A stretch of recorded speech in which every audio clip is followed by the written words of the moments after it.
Abran sus Biblias, vamos a terminar en esta tarde y vamos a ver rápidamente en el capítulo 11 y 12 de Daniel, que son los últimos dos capítulos de este libro maravilloso. En el capítulo 11 de Daniel, del versículo 36 al 45, repito, versículo 36 al 45, se hace un resumen de los últimos días del anticristo. Al final casi de la tribulación, lo que va a pasar con el anticristo, qué va a hacer el anticristo, qué naciones va a atacar el anticristo, qué naciones se van a unir en este periodo al anticristo.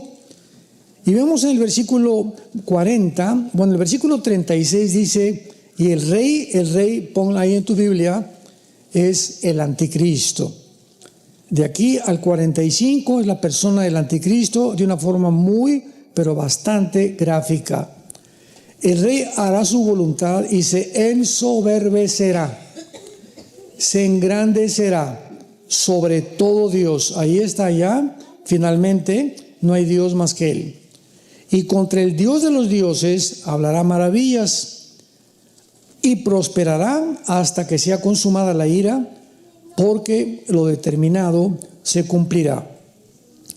Del Dios de sus padres no hará caso, ni del amor de las mujeres, ni respetará a Dios alguno, porque sobre todo se engrandecerá. La palabra amor aquí en el hebreo es la palabra Chemda, C-H-E-M-A-D de Daniel, Chemda, como suena, y significa un deseo de placer.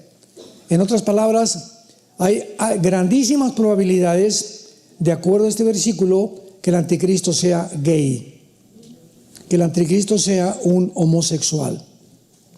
Bueno, él con el poco tiempo que va a tener, ¿verdad?, de gobernar, no le va a interesar nada, no va a fundar una familia, no va a tener hijos, no va a tener nietos, etcétera, etcétera, y probablemente tiene que ser forzosamente una persona degradada moralmente. Eso es lógico. Dice el versículo 38, honrará en su lugar al Dios de las fortalezas, que es la guerra, es el poder militar, Dios que sus padres no conocieron. Lo honrará con oro y con plata y con piedras preciosas. Con un Dios ajeno se hará de las fortalezas más inexpugnables y colmará de honores a los que le reconozcan, y por precio repartirá la tierra. Versículo 41, entrará a la tierra gloriosa. Esto nos habla que el anticristo casi al final de su tiempo, ¿verdad?, entra a Jerusalén, que es la tierra gloriosa, y muchas provincias caerán de sus manos. Mas esto es interesante, ¿qué naciones van a escapar? Edom, Moab y la mayoría de los hijos de Amón. Muy bien, Edom y Moab y los hijos de Amón en la Biblia es la región de Jordania, es la nación de Jordania, y los jordanos descienden de Lot. ¿Se acuerdan cuando Lot, vamos a ver más adelante, huyó de Sodoma y Gomorra antes de que fuera destruida? Y entonces Lot tuvo hijos con sus hijas, imagínense, se metieron en la cueva y fue el primer incesto de la Biblia.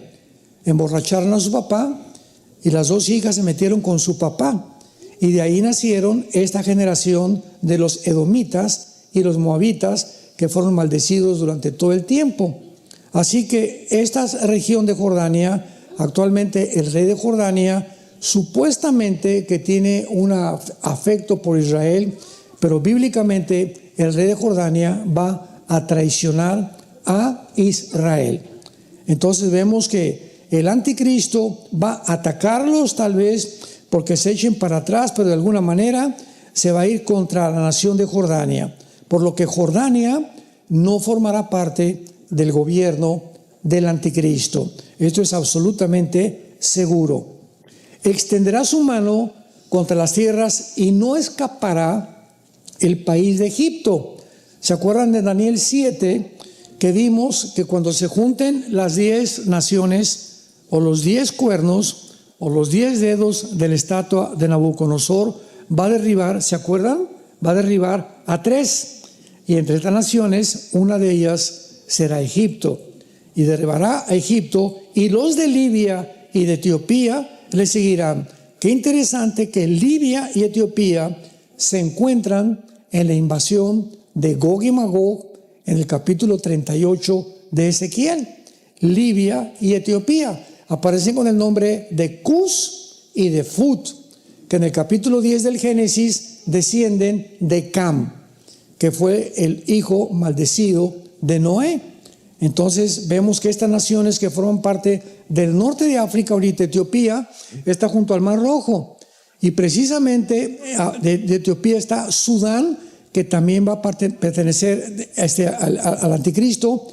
Y los Hutis o los Hutis, que es un grupo terrorista de Yemen, en la península arábica, están controlando el Mar Rojo y bombardeando a Israel.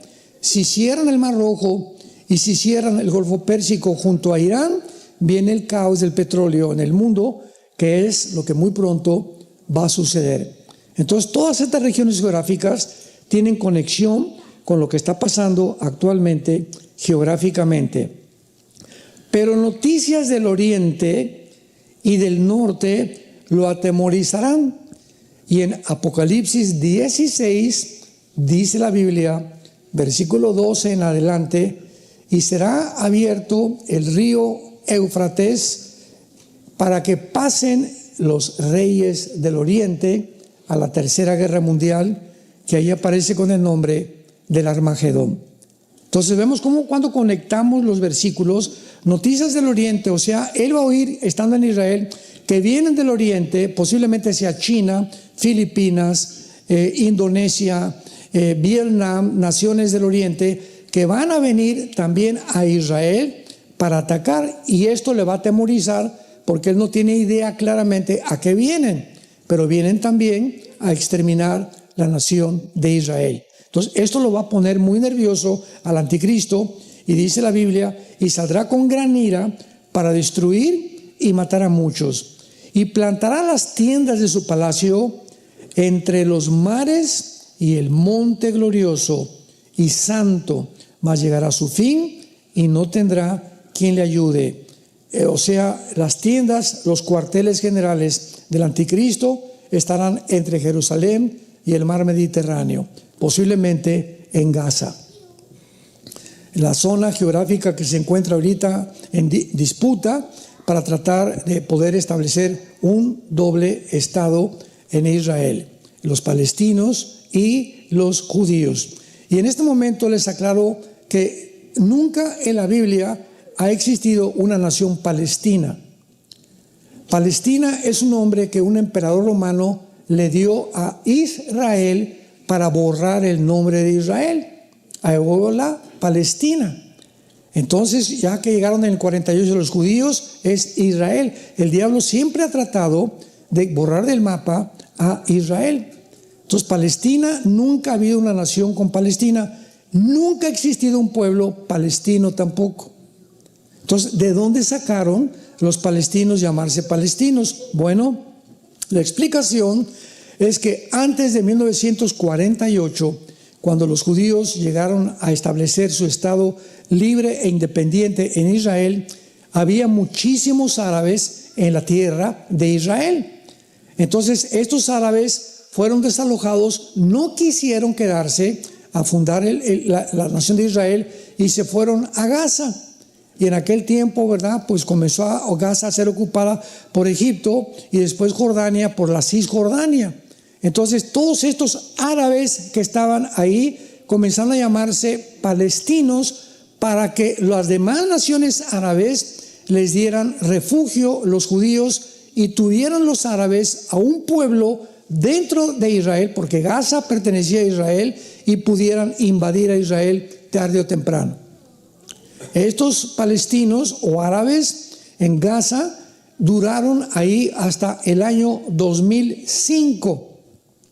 En el 2005 se forma ahí la Al-Fatah, o se forma la OLP Al-Fatah, la Organización para la Liberación de Palestino Al-Fatah, que funda Yasser Arafat, el líder terrorista más grande del siglo XX, que ya murió. Y entonces, cuando se forma en el 2005, los judíos habían colonizado ya casi toda Gaza, pues les mandan que salgan completamente de Gaza para que los palestinos se queden a gobernar Gaza. Y los judíos les dejaron gimnasios, les dejaron hospitales, les dejaron escuelas, les dejaron campos de fútbol y de diferentes cosas. Y cuando salieron los judíos para dejarles la tierra a ellos, quemaron las escuelas, quemaron los hospitales, quemaron los gimnasios, porque dijeron: no queremos que nada huela a judío. A pesar de que les dieron la tierra, Israel en el 2008 les permite que entren los árabes palestinos de Gaza a Israel a trabajar. Imagínense, les da trabajo a ellos, les permite que poder entrar al ejército, les permiten que podían tener todo menos votar, y les permiten que pudieran tener casas y trabajar dentro de Israel. Y son todos estos árabes palestinos los que entraron a Israel desde el 2007-2008, los que hicieron la matanza del 7 de octubre. Porque estaban espiando cuando los soldados entraban, cuando salían, y agarraron a Israel en un sábado que estaban celebrando la fiesta de Hanukkah, una fiesta sagrada para Israel, y mataron a más de 1,250 civiles. Se llevaron de rehenes a 250 bebés. Nunca en la historia está prohibido por el Instituto de Criminología de la Guerra llevar rehenes, tomar rehenes niños. Pues se llevaron bebés de 8 meses de nacidos de rehenes. Se llevaron niños de 1 año, niños de 5 o 6 años, jóvenes adultos y hombres de la tercera y de la cuarta edad. De rehenes a Gaza, a los túneles, donde a todas las mujeres las violaron, a los niños bebés los metían en hornos microondas y los quemaban vivos enfrente de los papás. Toda esta masacre, esto fue un verdadero genocidio. Después el mundo responde al revés, y en lugar de que el mundo, por favor, liberen a los rehenes, no, liberen Gaza y liberen a Palestina. Cuando los mismos ciudadanos palestinos están queriendo ser librados de Hamás, el grupo terrorista. Entonces el pueblo palestino está sufriendo como el pueblo de Venezuela del gobierno, como el pueblo de México del gobierno, como el pueblo de Cuba del gobierno. Los palestinos están sufriendo del gobierno que lo tomó Gaza, un grupo de terroristas, los que se llama Hamás. Y andan con sus banderas desde el río hasta el mar: liberen a Palestina, libérenlos de Hamás, por el amor de Dios. Bueno, todo esto, ¿verdad?, ha sido una campaña diabólica para tratar de distorsionar la realidad, la historia. Y como dicen, ¿verdad?, tienes que ir a la tierra de Israel para conocer la verdad. Toda la información que tenemos, ¿de dónde viene? De los medios de comunicación. Y de acuerdo a la influencia que los medios de comunicación tengan, como la famosa televisión CNN, que es la más diabólica de todas. Yo esa estación no la oigo para nada, porque todo lo que oigas es ataque al cristianismo, ataque al gobierno, ataque a esto, ataque a Israel. Es una cadena completamente antisemita, diabólica completamente, y todas son puras distorsiones. Trump dijo que iba a acabar con ella, pero desgraciadamente no ha podido acabar con esa cadena de televisión, de acuerdo a la segunda enmienda de la Constitución de Estados Unidos, que permite la libre expresión. Aquí en este país puede haber iglesias de Satanás. ¿Sabían? Por la libertad de expresión de la segunda enmienda. Muy bien. Entonces, en el capítulo 12, que es el último capítulo de Daniel, comienza diciendo: en aquel tiempo. ¿De qué tiempo está hablando? Del final tiempo de la tribulación. Vámonos cronológicamente a ubicarnos. En aquel tiempo, o sea, en los últimos 3 años de la tribulación, se levantará Miguel. Esto está conectado con Apocalipsis 12, versículo del 8 al 10. Y vi una gran guerra en el cielo, donde Miguel y sus ángeles peleaban contra Satanás y sus ángeles, y fueron derrotados, y Satanás fue echado a la tierra con gran ira para perseguir a los judíos y a los cristianos que se convirtieron durante la tribulación. En aquel tiempo se levantará Miguel. Miguel es el arcángel de la nación de Israel. Es únicamente el arcángel de Israel. No es de San Antonio, no es de México, es el arcángel de Israel. Y lo dice aquí: el gran príncipe que está de parte de los hijos de tu pueblo.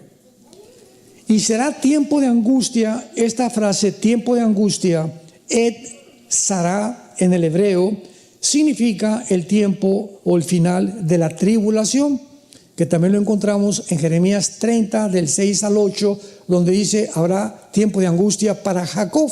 Jacob representa a Israel. Y comienza a narrar y termina Daniel sin que él supiera, cuando escribió esto, a qué se refería el tiempo de angustia. Tiempo como nunca desde que hubo gente habrá hasta entonces. Esto está igual a Mateo 24, 21 y 22. Jesucristo dijo: habrá gran tribulación como nunca jamás la ha habido.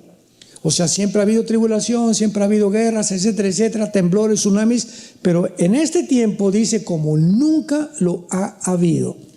Porque los juicios de Dios que están en Apocalipsis, que son 21, 7 sellos, 7 trompetas, 7 copas, el mundo no ha conocido nada semejante al sufrimiento que habrá en este planeta. Gracias a Dios que nosotros ya no estamos aquí. Pero en aquel tiempo, vamos a poner ya mucha atención a esto, será libertado tu pueblo. No será hasta el final de la tribulación, cuando Israel deje de ser perseguido. Cuando el momento que ya los ejércitos del mundo, en el valle del Megiddo o en el valle de Josafat, Joel capítulo 3, rodean a Israel para aniquilar, exterminar a Israel, viene Jesucristo con todos nosotros. Pero primero Jesucristo viene en una nube y se para en Petra. Ahí se van a esconder muchísimos judíos. Después de Petra, Él llega al Monte de los Olivos. Se para en el Monte de los Olivos. Se hace un valle grandísimo. Zacarías 14, del 1 al 5. Y ahí, en ese tiempo, dice la Biblia, que los judíos verán al Mesías, llorarán. Se ha derramado un espíritu de gracia y de perdón en sus vidas. Romanos 11, 25 y 26, y todo Israel será salvo. Aquellos que reconocieron al Mesías, porque va a haber miles de judíos también en el infierno. O sea, no todos los judíos van a ser salvados, solo aquellos que le entregaron su vida al Mesías. Dice: todos los que se hallen escritos en el libro. Muy bien. Y muchos de los que duermen en el polvo de la tierra serán despertados. Y aquí vemos una resurrección en la venida de Cristo. En la Biblia hay 2 resurrecciones. Juan capítulo 5, dijo Jesucristo: ven en la hora cuando todos los que están en los sepulcros oirán la voz del Hijo del Hombre. Unos para vida eterna, otros para condenación eterna. Ahí parecería que las 2 resurrecciones son iguales, o hay una similitud en la resurrección, o serán el mismo día. Sin embargo, la primera resurrección lo explica 1 Corintios 15, 32 en adelante, el apóstol Pablo, diciendo: primero fue las primicias Cristo, después resucitarán los que somos de Cristo, el rapto nosotros, y en tercer lugar viene la resurrección al final de la tribulación. En el milenio va a haber otra resurrección. Al final del milenio, el gran trono blanco, Apocalipsis 20, del 15 al 19, y habrá 4 o 5 resurrecciones que se llama la resurrección de los injustos. Pero la de nosotros se llama la primera resurrección, porque resucitamos en el rapto, después la resurrección de los 144,000, los 2 testigos van a resucitar al final de la tribulación. Todos ellos pertenecen a la primera resurrección, la resurrección de los justos, que somos nosotros. Entonces, dice la Biblia, serán despertados unos para vida eterna y otros para vergüenza. En el rapto, ¿quiénes vamos a resucitar? Esto es muy importante. No, no todos. Tú te vas a quedar. A ver. Yo no dije quién, ¿verdad? En el rapto vamos a resucitar solamente los cristianos desde Pentecostés hasta nuestros días. Los santos del Antiguo Testamento van a resucitar después de la tribulación, o sea, los judíos. ¿Cómo lo sabemos? Porque en primera de Tesalonicenses 4, del 10 al 17, que habla del rapto, dice: y los que son de Cristo resucitarán. Los que somos de Él, los que estamos en el cuerpo de Cristo, que es la iglesia, somos un cuerpo bautizados en el cuerpo de Cristo. Él es la cabeza, nosotros unos el pie.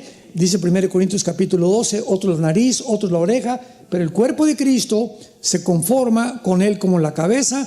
Y este cuerpo, la iglesia, no existía en el Antiguo Testamento. En el Antiguo Testamento no había nacido de nuevo.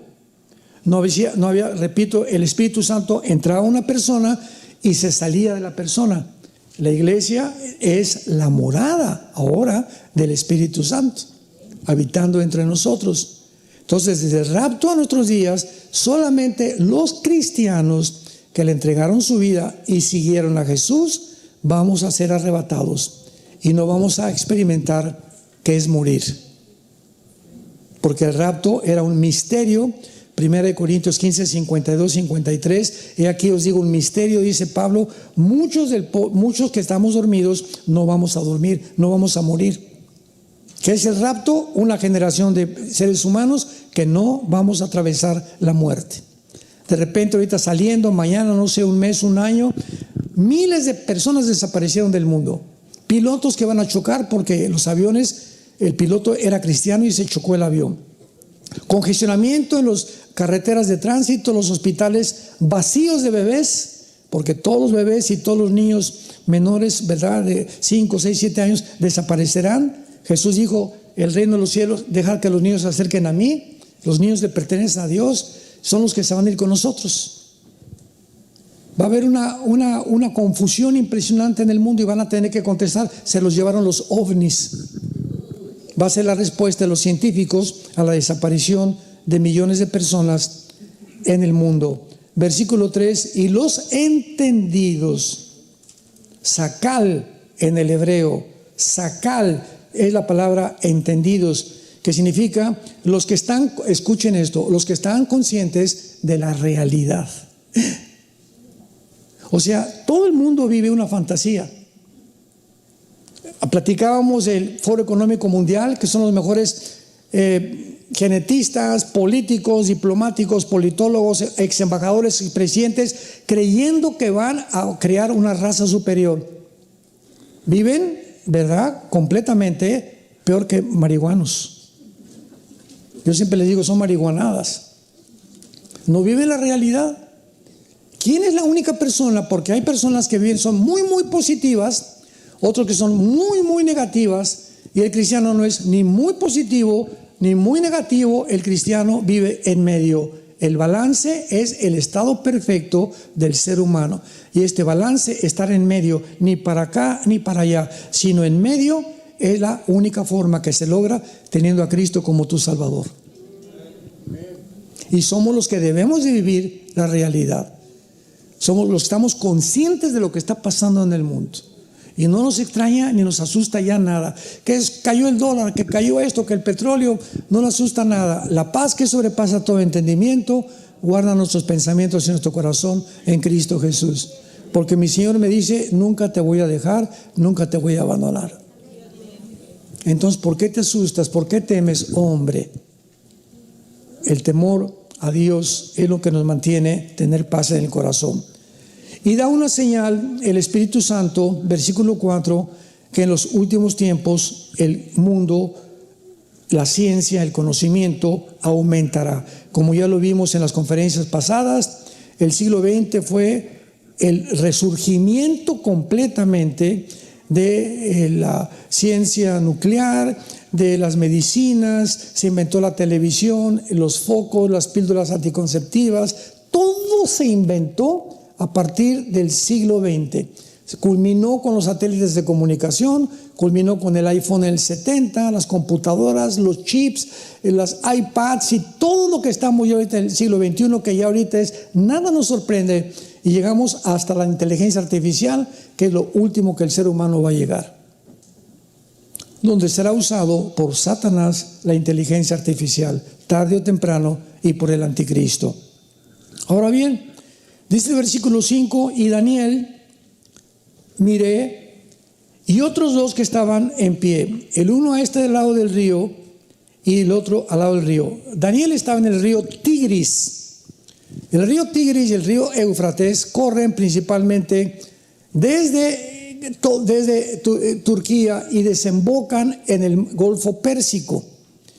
Son casi 2000 kilómetros lo que tiene el río, y Daniel se encontraba ahí en Medio Oriente, en el río Tigris, y dice Daniel que entonces vio un ángel en el río, uno de este lado de la orilla del río y otro lado del otro lado del río, y de repente vio a uno flotando sobre las aguas, a un tercer ángel parado, versículo 6, varón vestido de lino, que estaba sobre las aguas del río, y le preguntó a Daniel, ¿cuándo será el fin de estas maravillas? O sea, ¿hasta cuándo terminará la persecución contra nosotros?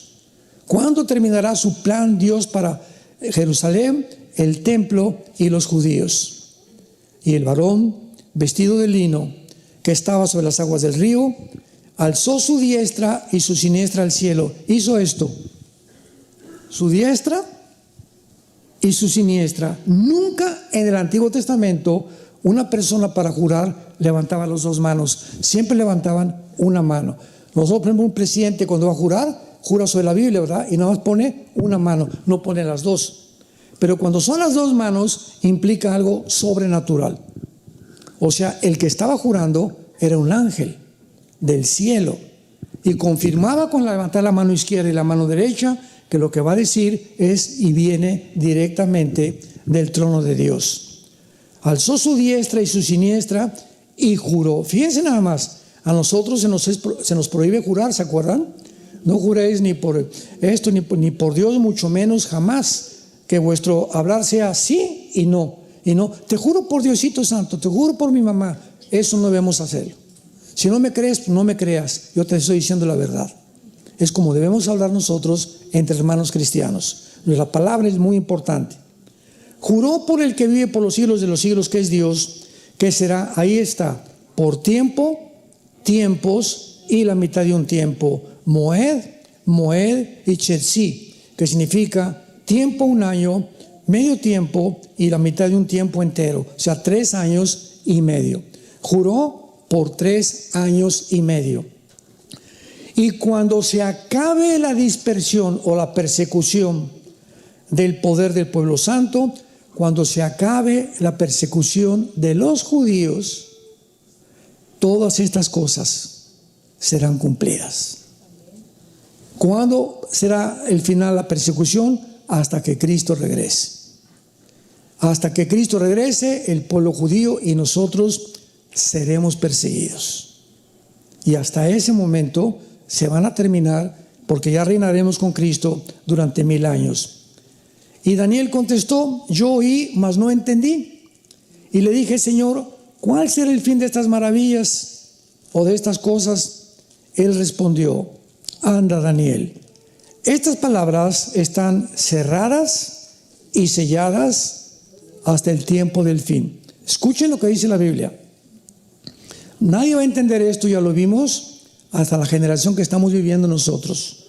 Muchos limpios y emblanquecidos serán limpios y emblanquecidos y purificados. Los impíos procederán, o sea, los malos van a seguir siendo malos, pero más que malos van a llegar a la perversión, a la degradación.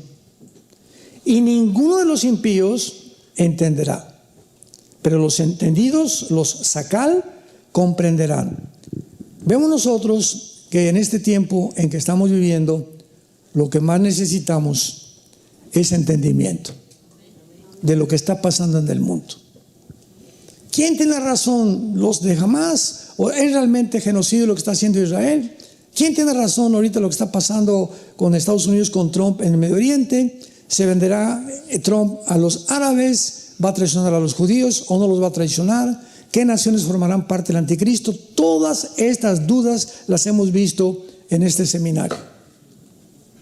¿Con qué razón? Para que tengas entendimiento y sepas y abras los ojos de lo que está pasando en el mundo. Vayamos a Mateo 24 y veamos lo que Jesucristo dijo acerca de los tiempos en que estamos viviendo actualmente. Dice Mateo 24, versículo 36 en adelante, es Jesús hablando, mas del día y la hora nadie la sabe. Del 36 al 51 es el rapto de la iglesia. Todo esto que vamos a leer ahorita es el rapto de la iglesia. El día y la hora, ¿de quién está hablando? Del rapto. No está hablando de la segunda venida, porque la segunda venida viene con fenómenos cósmicos, se va a oscurecer el sol, los que estén en la tribulación, cuando el anticristo entre a ofrecer la abominación desoladora, los cristianos cuando vean esto o lo oigan, van a saber y van a comenzar a contar los días hasta los 3 años y medio y sabrán cuándo viene Jesucristo. En aquella época, nosotros cuando dice el día y la hora, se refiere, ni aun los ángeles, se refiere al rapto de la iglesia, no a la segunda venida de Cristo. Mas como en los días de Noé, así será la venida del Hijo del Hombre.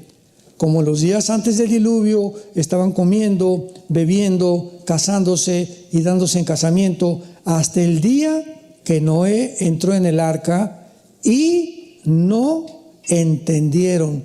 No ginosco. Esta palabra en el griego, ginosco, es un conocimiento por experiencia. No les bastó la prédica de Noé, no les bastó ir a la iglesia los domingos, no les bastó ir a los estudios, no les bastó el ver que el mundo se estaba derrumbando alrededor, los sistemas filosóficos, los sistemas de gobierno, los sistemas económicos, todo se está derrumbando actualmente en el mundo. Ya nadie sabe qué es verdad, qué es mentira, qué es realmente y si hay una verdad absoluta, porque no entendieron, por no tener entendimiento. Y así pasó en los tiempos de Noé. No entendieron hasta que vino el diluvio y se los llevó a todos. Y dice el versículo 40, entonces estarán 2 en el campo, el uno será tomado y el otro dejado. 2 mujeres estarán moliendo en un molino, la una será tomada y la otra será dejada. Esto es el arrebatamiento de la iglesia. Unos dicen que los que se van a ser tomados van a ser los malos y que se van a quedar los buenos. Esto es ridículo, absolutamente. Entonces, ¿de qué está hablando Jesucristo? Que de repente vas a amanecer mañana y de repente tu esposo ya no está, o tu esposa ya no está, y va en el campo, van a estar labrando y va a estar el labrador, y a lo mejor la esposa ya no está y el esposo sí está, o a lo mejor ninguno de los dos está y los hijos se quedaron. Pero en el rapto va a haber una división impresionante de familias, de maridos que se convirtieron, o mujeres que se convirtieron y maridos no que se convirtieron, o los hijos. Y es lo que significa, uno será dejado y otro será tomado. Los que se van a quedar, ¿para qué se van a quedar? Pues para la gran tribulación. Entonces no podía estar hablando de la segunda venida de Cristo, está hablando del arrebatamiento de la iglesia, y lo corrobora lo que seguimos leyendo. Velad pues porque no sabéis, ahí está. La segunda venida sí se sabe, los que estén en la tribulación, cuándo viene Cristo. Hay cantidad de señales que van a tener. Nosotros no sabemos a qué hora viene el Señor. Pero sepan esto, que si el padre de familia supiera a qué hora el ladrón habría de venir, velaría y no dejaría minar su casa. Por tanto, ustedes también están preparados. ¿Se acuerdan Mateo 25, la parábola de las vírgenes? Quedarán 10 vírgenes con sus lámparas, y se oyó la voz del esposo, que es el rapto, y cuando oyeron la voz del esposo, 5 de las vírgenes tenían lámpara.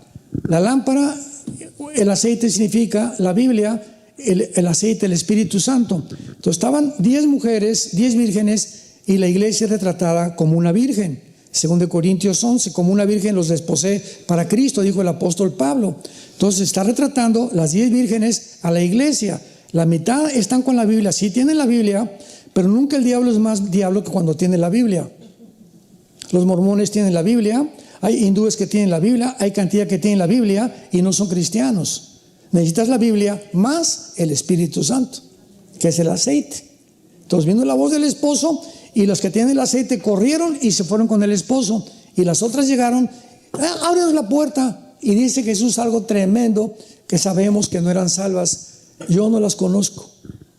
Y dice 1 Timoteo 5, Dios conoce a los que son suyos. Y entonces me dirán, Señor, Señor, hablamos lenguas, hicimos milagros. Y les diré, nunca los conocí, hacedores de maldad. Entonces vemos que debemos estar preparados, llenos del Espíritu Santo, para irnos en el arrebatamiento de la iglesia. Y veamos algo semejante en Lucas 17, con el tiempo de Lot, lo que pasó con Sodoma y con Gomorra. Dice así, Lucas 17, versículo 28. Asimismo, otro ejemplo, ¿cómo sucedió en los días de Lot? Comían, bebían, compraban, vendían, plantaban, edificaban. Pregunta, me detengo aquí. ¿Es pecado comer? ¿Es pecado beber? ¿Es pecado plantar y edificar?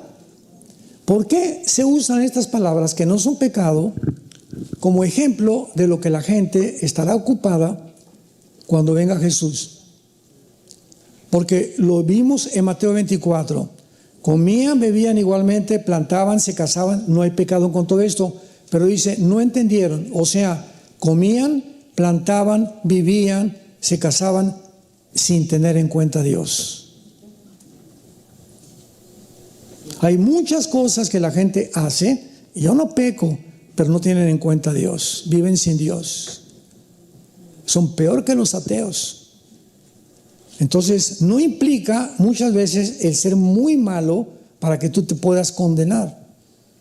Porque hay personas, ¿verdad?, que no creen en Cristo, o perdón, al revés. Hay personas que dicen que creen en Cristo, pero viven como ateos. Su Biblia la leen solamente el domingo o una vez a la semana. Nunca oyen conferencias, nunca tienen estudios bíblicos. Viven como ateos. Y dicen que conocen a Dios. Si conoces a Jesús, lo sigues. Y no puedes seguirlo sin la palabra de Dios. Versículo 29. Mas el día que salió Lot de Sodoma, llovió del cielo fuego y azufre y los destruyó a todos. Así será el día en que el Hijo del Hombre se manifieste. En aquel día, vean la repetición, el día, el día, el día. En aquel día, el que esté en la azotea y sus bienes en casa, no descienda a tomarlos. El que esté en el campo, no vuelva atrás. Acuérdense de la mujer de Lot. ¿Se acuerdan qué le pasó a la mujer de Lot? Génesis capítulo 19. Llegó el ángel a Sodoma. Desde los niños, jóvenes y adultos eran homosexuales.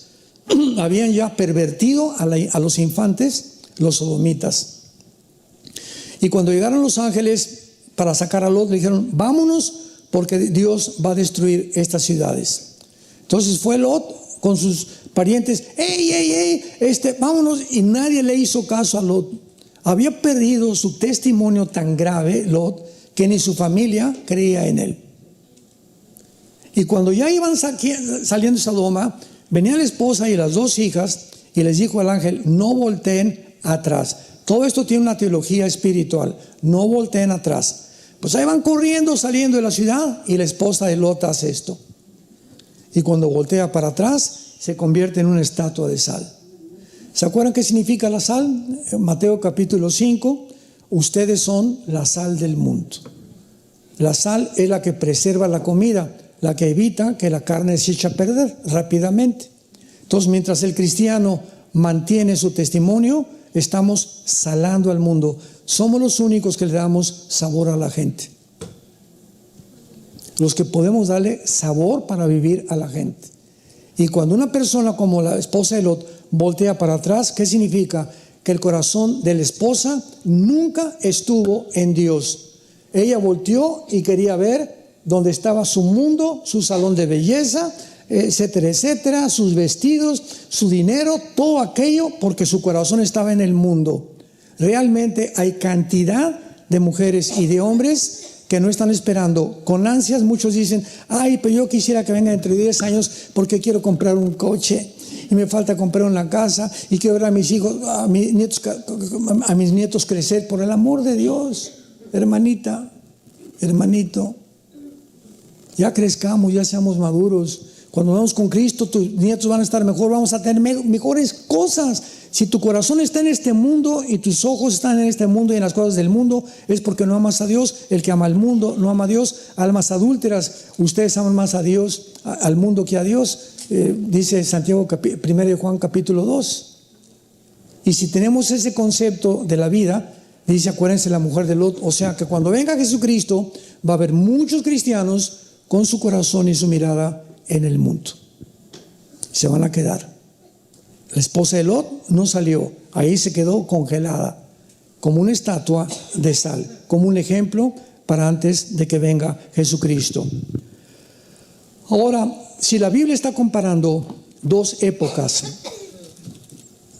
que es la de Noé y la de Lot, es interesante que vayamos al capítulo 6 del Génesis y podamos entender ya con más profundidad por qué Dios compara la época de Noé y por qué comparó la época de Lot. En la época de Noé, antes del diluvio, los ángeles caídos, de acuerdo al libro de Enoc, bajaron al monte Hermón, que es la frontera entre Siria e Israel, y atacaron a las mujeres, hijas de los hombres, y de alguna manera alteraron la genética humana. Es el primer intento del transhumanismo en el capítulo 6 del Génesis. Y de esta mezcla, ángeles, mujeres humanas, procrearon gigantes de 4 o 5 metros de altura, llamados los Nefilim, que lo dice el versículo 4 de Génesis 6. Había gigantes en la tierra después que se llegaron, o sea, después que se mezclaron los hijos de Dios a las hijas de los hombres y les engendraron hijos. Y la palabra gigantes es la palabra hebrea Nepilim, con H intermedia, que significa los caídos. Viene la raíz napal, que significa caerse. ¿Quiénes son los caídos? Los ángeles caídos que cayeron con Lucifer. Bueno, produjeron gigantes con 12 dedos en las manos y 12 dedos en los pies. Y estos gigantes pervirtieron completamente al ser humano, le dieron al ser humano conocimientos de cómo construir las torres de Giza, las torres de Machu Picchu en Perú, a los mayas, cómo pudieron ellos hacer el calendario de 365 días sin telescopio, sin computadora. O sea, hay vestigios en el mundo de que una civilización antes que nosotros estuvo en este mundo y dejaron su huella. Y esta civilización que estuvo antes de nosotros, le llaman en Discovery Channel, en el National Geographic, le llaman los extraterrestres.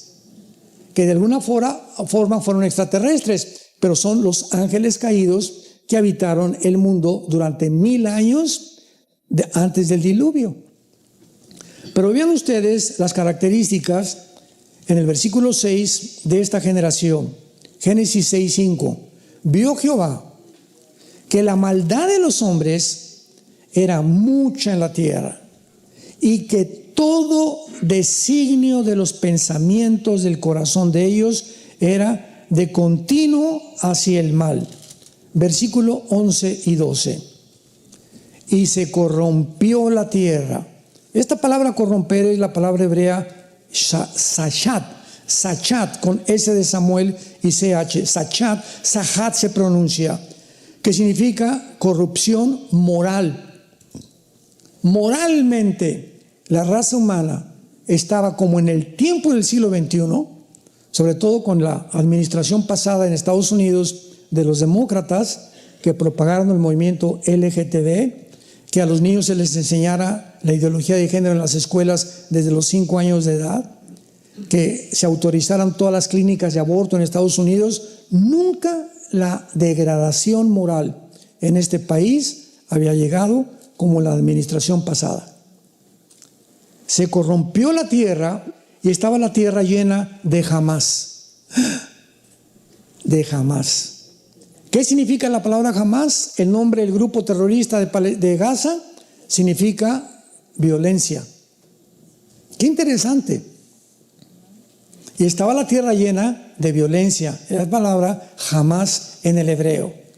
Y Dios miró la tierra y estaba corrompida porque toda carne había corrompido su camino sobre la tierra. Esta degradación moral a la que hemos llegado no tiene nombre. Acordémonos en Daniel, que dice que cuando los transgresores, Daniel 8, 23 al 25, cuando los transgresores lleven al colmo, se levantará un rey altivo que es el anticristo. Yo le pregunté a Dios hace algunos años, ¿cuándo se podría decir, Padre, que hemos llegado al colmo de los pecados? O sea, siempre ha habido homosexualismo, siempre ha habido degeneramiento con la tierra, etcétera, etcétera. ¿Cuándo se puede decir que ya llegamos a derramar la gota del vaso de agua, en la que tú dices, voy a tener que intervenir, como lo hiciste en el diluvio y como lo hiciste en Sodoma y Gomorra? Les voy a decir cuándo. Cuando desde el año pasado comenzaron a planear que se va a consumar en el siglo 20, en el año que sigue, 2026, autorizar y legalizar la pedofilia. Ahí ya no tiene nombre como seres humanos lo que quieren hacer, legalizar las relaciones sexuales con niños menores de edad. Que ya puedes violar a un niño de 5 o 6 años y no te vas a la cárcel. O que se pueden casar un hombre de 25 años con una niña de 10 años de edad, que en algunos países ya lo están haciendo. ¿Saben quién lo va a legalizar? Las Naciones Unidas. El año que entra quieren legalizar la pedofilia. Se propuso durante la administración, primero de Obama y después pasada con el presidente Biden, no se llevó a cabo, la detuvo el presidente Trump y vuelven otra vez a querer legislar las Naciones Unidas, legalizar la pedofilia en el mundo. Jesús dijo, el que se meta con un niño, más vale que se amarre una piedra en el cuello y que se eche al río. No hay mayor crimen para Dios que adoctrinar, pervertir, echarle a perder a un niño su vida sexual, su mente, porque son traumas que son años para que él pueda recuperarse y recuperar la salud mental, que hacer esto con un niño no tiene perdón de Dios. Ya no se puede llegar a más profundidad de pecado y de degradación moral. Y rápidamente, antes de terminar, Isaías 27 nos lo dice claramente. Rápidamente, para terminar, en Isaías 24, encontramos estas palabras que describen el final de la humanidad. Lean en su casa todo Isaías 24. Describe la caída de la humanidad. Pero vean las 3 razones por las cuales el mundo va a ser maldecido para que suceda lo que va a suceder. Dice versículo 4 al 6, Isaías 24, versículo 4, se destruyó, cayó la tierra, enfermó, o sea, están enfermos ya, cayó el mundo. Enfermaron los altos pueblos de la tierra y la tierra se contaminó bajo sus moradores. Número 1, porque traspasaron las leyes. Número 2, falsearon el derecho. Y número 3, quebrantaron el pacto sempiterno. Por esta causa, la maldición consumió la tierra. La tercera cosa, quebrantaron el pacto eterno, es el pacto del matrimonio. Es el pacto de la familia. Lo primero que Dios instituyó fue el matrimonio con Adán y Eva. El matrimonio es la institución más santa, más sagrada que existe en la Biblia, el matrimonio. Porque es el matrimonio donde se producen la familia, un hombre, una mujer, los niños y la descendencia y los nietos o bisnietos, tercera y cuarta generación. Pero cuando el matrimonio ya se detiene y se redefine, ahora se puede hacer hombre con hombre y mujer con mujer, y además darle a un matrimonio de hombres y un matrimonio de mujeres, darles a adoptar niños, ya es el acabose. Ya están enfermos, completamente enfermos. Por eso Dios hizo varón y hembra, porque los muchachos necesitan el patrón de tener un padre. Los niños tienen que identificarse con nosotros, las niñas con las mujeres. Y yo no le puedo dar a una niña lo que mi esposa le puede dar, ni tampoco puede dar a mi esposa a lo que yo le puedo dar a mi hijo varón. Por eso es entre dos sexos el matrimonio, hombre-mujer, pero cuando son dos mujeres y dos hombres, echamos a perder el diseño original de Dios. Nos hemos pervertido, estamos enfermos. La humanidad está enferma. Y peor todavía que van familiares a la boda de, se casa mi Riquín con Carlín. Y ahí van, oiga hermano, ¿puedo ir al matrimonio de mi hijo porque es gay? Hermana, ¿estás enferma tú también? ¿Estás enfermo tú también? ¿Estás enfermo tú también? Hemos perdido completamente el contacto con la realidad, ¿se dan cuenta? Es un mundo ya irreal, es un mundo de fantasía, un mundo completamente de perversión. Por esta causa, la maldición vino a la tierra y no tarda en caer esta maldición, que son los juicios del Apocalipsis sobre una humanidad rebelde, terca, que ha luchado en contra de los mandamientos establecidos en su palabra. Yo les pido a todos ustedes en esta tarde que inclinemos su cabeza y ahí desde tu lugar.